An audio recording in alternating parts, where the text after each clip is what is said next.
আজকে দেশের নেতৃবৃন্দকে সঙ্গে নিয়ে জাতির যে গুরুত্বপূর্ণ দায়িত্ব পালন করতে আমরা এসেছি, আল্লাহ তার জন্য আমাদের জন্য রহমত বর্ষণ করছেন। আল্লাহর রহমত নিয়ে আমি এই ঘোষণাপত্র পাঠ করব। বিসমিল্লাহির রহমানির রহিম। যেহেতু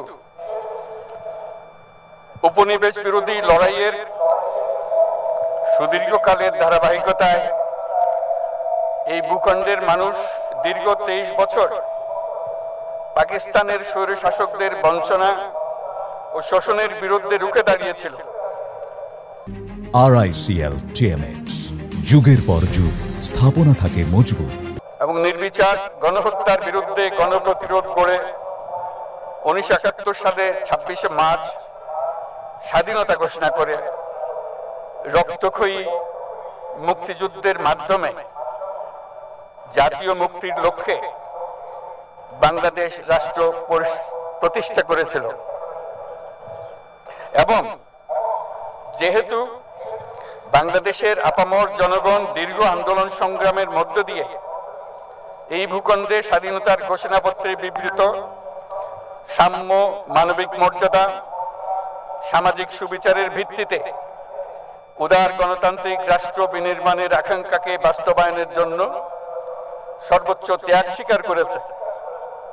এবং যেহেতু স্বাধীন বাংলাদেশের 1972 সালের সংবিধান প্রণয়ন পদ্ধতি এর কাঠামোগত দুর্বলতা ও অপপ্রয়োগের ফলে স্বাধীনতা পরবর্তী আওয়ামী লীগ সরকার মুক্তিযুদ্ধের জন আকাঙ্ক্ষা পূরণে ব্যর্থ হয়েছিল এবং গণতন্ত্র ও রাষ্ট্রীয় প্রতিষ্ঠানগুলোর কার্যকারিতা ক্ষুণ্ণ করেছিল।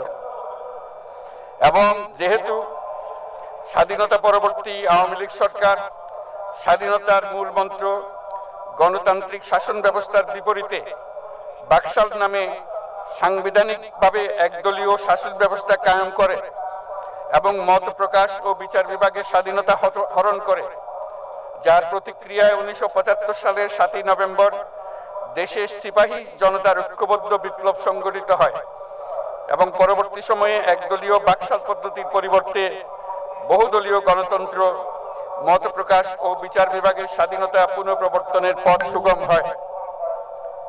এবং যেহেতু 80-র দশকে সামরিক স্বৈরশাসনের বিরুদ্ধে দীর্ঘ 9 বছর ছাত্র জনতার অবিরাম সংগ্রামের মধ্য দিয়ে 1990 সালে গণ অভ্যুত্থান সংগঠিত হয় এবং 91 সনে পুনরায় সংসদীয় গণতান্ত্রিক শাসন ব্যবস্থার প্রবর্তন করা হয়।